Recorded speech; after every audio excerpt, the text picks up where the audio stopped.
In 2000, a motorcycle rolled onto American streets with an engine that didn't belong there.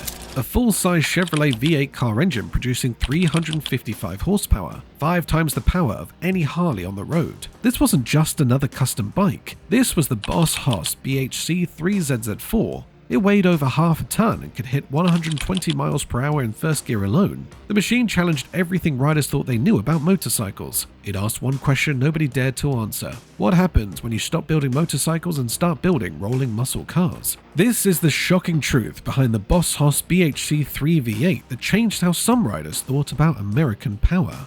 By 2000, Harley-Davidson owned the American cruiser market. Their biggest bike was the Road King, which used an 88 cubic inch V-twin engine making 67 horsepower. The bike weighed 730 pounds and cost around $16,000. Harley riders loved the feel, the V-twin rumble, the chrome, the heritage, everything about Harley said American motorcycle tradition.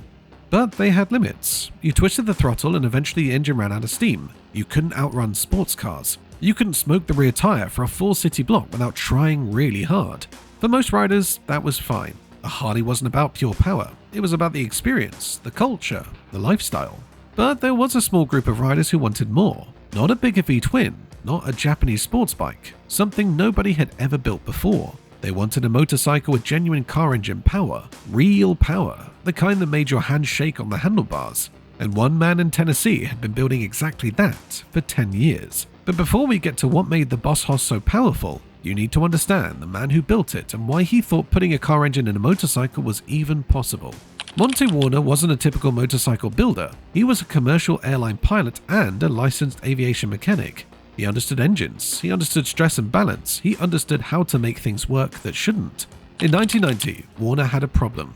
He wanted a motorcycle with 3 to 4 times more power than anything on the market, but that bike didn't exist, so he decided to build it himself. Warner pulled a Chevy V8 engine out of a stock car. He started designing a frame that could handle the weight and torque. The challenge wasn't just fitting the engine between 2 wheels. The challenge was keeping the bike from tearing itself apart. A V8 engine produces torque that twists everything around it. Put that in a traditional motorcycle frame and the whole bike would shake itself to pieces. The frame had to be stronger. The transmission had to handle power meant for a car. The rear tire had to be wider than anything else used on motorcycles. Warner solved these problems one by one. He used 1.5-inch chrome molybdenum steel tubing for the frame.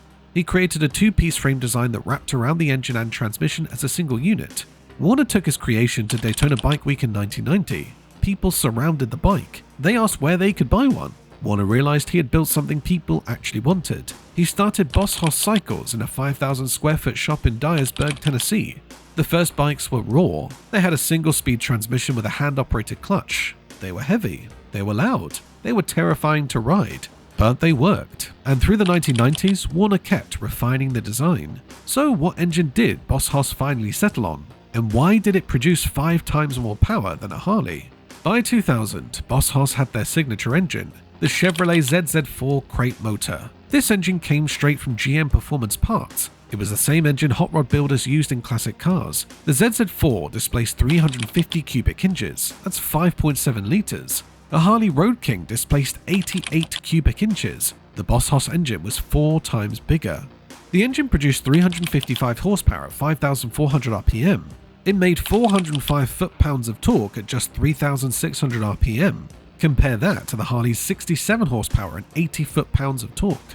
The difference was staggering. The Boss Hoss had 288 more horsepower. It had 325 more foot-pounds of torque. This wasn't a bigger motorcycle engine. This was a completely different category of power. The ZZ4 used a cast iron block with aluminum cylinder heads. It had a forged steel crankshaft and hydraulic roller lifters. The engine was designed for reliability. GM built thousands of these engines for hot rods and marine applications. Boss Hoss installed a liquid cooling system with a massive radiator up front. The engine breathed through a Holley carburetor. Double mufflers tried to quiet the exhaust but gave up halfway through the job.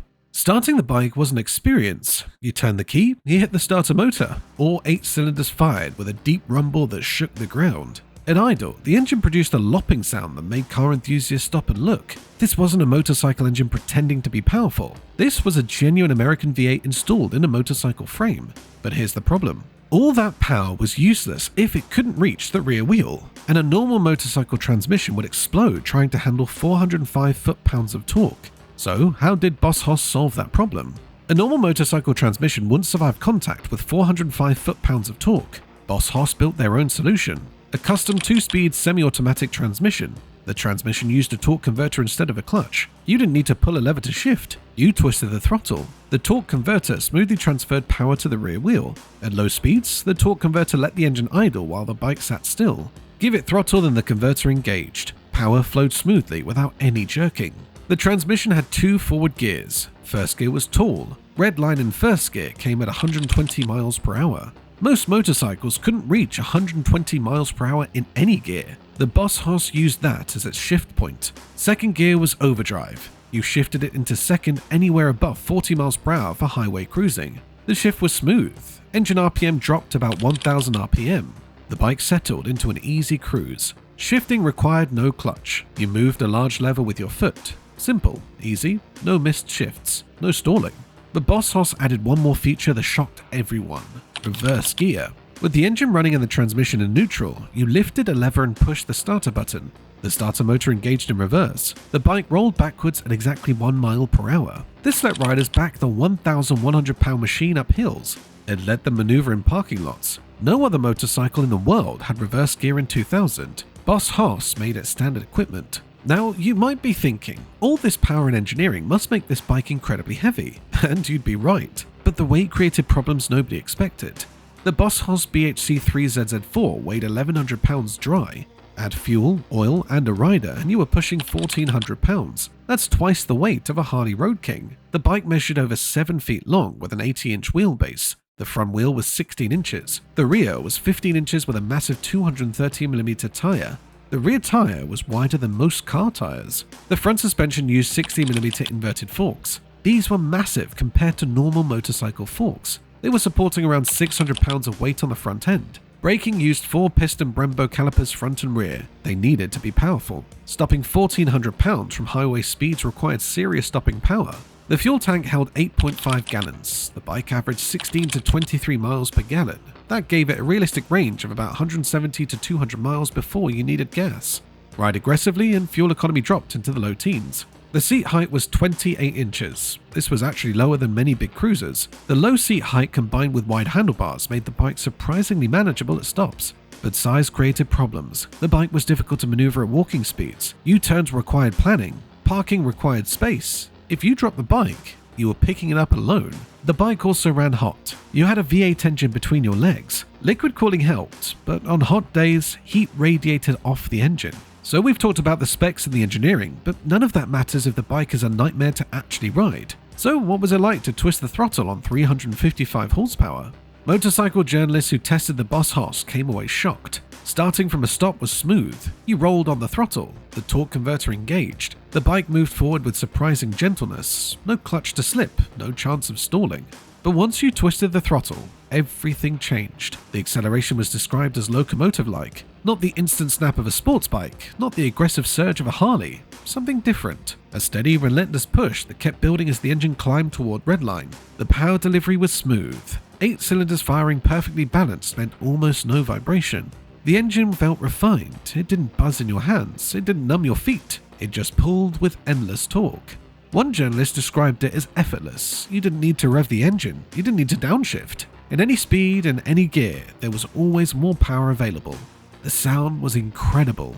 At idle, the V8 rumbled with that classic American muscle car lope. On the throttle, it roared through the dual mufflers. It was a deep, authoritative bellow that made pedestrians turn and stare. Highway cruising was comfortable. The bike was stable at speed. The long wheelbase kept it planted. The engine loafed along at low RPM. Cornering required different technique. The bike was heavy. You needed to push harder on the handlebars to initiate turns. You scraped foot pegs frequently. This wasn't a bike for aggressive canyon carving. The brakes required planning. You couldn't brake late into corners. The weight needed distance to slow down. Several reviewers noted how approachable the bike felt despite its intimidating appearance. Women riders as short as 5'2" had successfully ridden Boss Hoss bikes.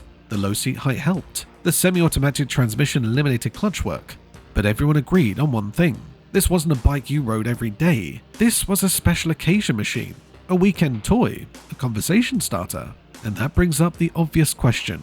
How much did this rolling V8 cost? And what kind of person actually bought one? In 2000, the Boss Hoss BHC-3 ZZ4 sold for around $30,000 to $36,000 depending on options. A Harley Road King cost $16,000. A fully loaded Honda Goldwing cost about $20,000. But look at what you got. A hand-built motorcycle with a genuine V8 engine, custom fabricated frame, unique transmission, reverse gear, enough power to embarrass sports cars. Boss Hoss wasn't competing with Harley on price. They were competing on uniqueness. The typical Boss Hoss buyer was in his 40s with a six-figure income. He had owned multiple motorcycles over the years, often including Harleys, something that would stop conversations when he pulled into a parking lot. And here's where things get interesting for Harley riders. The company's own marketing director said something revealing. After people bought a Boss Hoss, it wasn't uncommon for them to say, "I've got a Harley, but I don't ride it anymore." Think about that. These weren't people who sold their Harleys. They were people who kept their Harleys but stopped riding them. The Boss Hoss was so much more entertaining that the Harley sat in the garage gathering dust. This was a small number of riders. Boss Hoss sold about 300 bikes per year in 2000. Harley sold over 200,000. Boss Hoss wasn't hurting Harley's business, but they were creating an entirely new category of American motorcycle. For twice the price of a Harley, you got 5 times the power. You got a bike that nothing else on the road could match. You got unlimited bragging rights. Maintenance costs were higher. The bike used car engine oil. Parts were custom made, insurance was expensive, but buyers didn't care. They weren't buying a Boss Hoss for practical reasons. They were buying it because they wanted the most outrageous motorcycle on the planet. Now, all of that sounds amazing, but there were problems. Serious problems that Boss Hoss didn't put in their brochures. The Boss Hoss wasn't perfect. Fuel economy was terrible. Riders reported 16 to 23 miles per gallon. Ride aggressively and that number dropped into the low teens. With an 8.5-gallon tank, you were stopping for gas every 150 miles. The weight created handling challenges. At parking lot speeds, the bike wanted to fall on the low side. Crowned roads made the bike track towards the lower side. You had to constantly correct your steering. Low-speed maneuvers were difficult. U-turns required planning. If you dropped the bike, you weren't picking it up alone. Some owners reported transmission reliability issues over time. The custom transmission was unique to Boss Hoss. When parts wore out, you needed Boss Hoss specific parts. This made repairs expensive and slow. The heat was real. On hot summer days, the V8 engine radiated heat that cooked your legs. Riders wore heavy boots to protect their legs from the headers. The bike attracted constant attention. You couldn't park anywhere without people surrounding your bike. Every gas station turned into a 20-minute conversation. Some riders loved this, others found it exhausting. The bike was difficult to insure. Many insurance companies didn't know how to classify it. Premiums were high. Resale value was unpredictable. The market for V8 motorcycles was tiny. If you needed to sell, you might wait months or years. And the biggest problem, practicality. The Boss Hoss wasn't good at being a motorcycle. It was too heavy for spirited riding, too thirsty for touring, too big for commuting, too expensive to ride regularly. It excelled at one thing, making a statement. But despite all of these problems, Boss Hoss survived, and the reason why reveals something important about what made this bike so special. The real achievement of the Boss Hoss wasn't just stuffing a V8 into a motorcycle frame, it was solving all of the engineering problems that made the bike rideable. The two-piece frame that wrapped around the drivetrain was patented. This design let Boss Hoss keep the wheelbase relatively short while fitting a massive engine. The split frame created a rigid structure that didn't flex under power. The torque converter was essential. A traditional motorcycle clutch couldn't handle 405 foot-pounds of torque. The belt drive used Gates polychain belts designed for industrial machinery. These belts could handle the torque without stretching or breaking. The suspension was carefully tuned. Too soft and the bike wallowed. Too stiff and the ride was punishing. Boss Hoss spent years dialing it in. The cooling system was oversized. In stop-and-go traffic or hot weather, the extra capacity prevented overheating. Every major component was either custom-built or carefully selected from proven automotive sources. Nothing was off the shelf. Everything was engineered specifically for a V8 motorcycle. This separated Boss Hoss from other custom V8 builders. Other builders made one-off bikes that were unreliable. Boss Hoss made production bikes that customers could actually ride for thousands of miles. By 2006, Boss Hoss had sold over 4,000 bikes since 1990. Customers were riding these bikes across the country. The bikes survived. In January 2006, Boss Hoss received full vehicle type approval from the European Commission. They became the only globally approved V8 motorcycle manufacturer. It was validation that the bikes weren't just wild customs, they were legitimate production vehicles. And that legitimacy attracted a very specific type of rider. Who actually bought Boss Hoss motorcycles? The typical owner was a successful professional in his 40s or 50s with a six-figure income. He had owned multiple motorcycles, often including Harleys. He wasn't looking for a better motorcycle, he was looking for a unique experience. Many owners were car enthusiasts who also rode motorbikes. They understood V8 engines, they appreciated the engineering. The Boss Hoss spoke to them in a way that a V-twin never could. Some owners had physical limitations. The semi-automatic transmission meant no clutch work. This made the Boss Hoss accessible to riders who couldn't operate a clutch due to injuries. The low seat height helped shorter riders. Despite the bike's massive size, riders as short as 5'2" had successfully ridden Boss Hoss bikes. Owner reviews were revealing. They didn't compare the Boss Hoss to other motorcycles. They compared it to muscle cars. They talked about the V8 rumble, the endless torque, the attention. One owner said he'd owned Harleys for 20 years before buying a Boss Hoss. The power was a pure adrenaline rush. Another owner who had injured his hand said the Boss Hoss was easier to ride than his old Harley and unbelievably fast. The common thread was emotion. Nobody talked about the practicality or fuel economy. They talked about the grin every time they hit the throttle. They talked about feeling like they were riding something truly special. Many owners kept the Boss Hoss as a second or third bike. They had a Harley for weekend rides, they had a Sport Tourer for long trips, and they had a Boss Hoss for when they wanted to make an entrance. And that extreme approach started changing how the industry thought about motorcycles. By 2000, the Boss Hoss BHC-3 ZZ4 had proven something important. You could put a V8 engine in a motorcycle and people would buy it. Not millions of people, but enough people to sustain a business. Boss Hoss demonstrated that there was a market for extreme motorcycles, something that broke all the rules about what motorcycles should be. The bike forced other manufacturers to rethink their assumptions. If riders could pay $36,000 for a V8 motorcycle, maybe there was some room for other extreme machines. This mindset eventually led to bikes like the Triumph Rocket 3 with its 2.3-liter engine. Boss Hoss proved that small manufacturers could succeed in niche markets. They were selling 300 bikes per year from a facility in Tennessee. They weren't competing with Harley's volume, they were creating their own category. For Harley riders specifically, the Boss Hoss represented an interesting alternative. It offers something Harley could never provide: genuine car engine performance. Some Harley riders thought it was too much, but others thought it was exactly what they wanted. Today, over 3 decades after Monty Warner built his first V8 motorcycle, Boss Hoss is still in business. They've expanded from motorcycles to trikes, they've upgraded to more powerful engines, they've refined the transmission and suspension. The basic concept remains unchanged. Take a Chevrolet V8 engine, build a motorcycle frame around it, create something that shouldn't exist but does.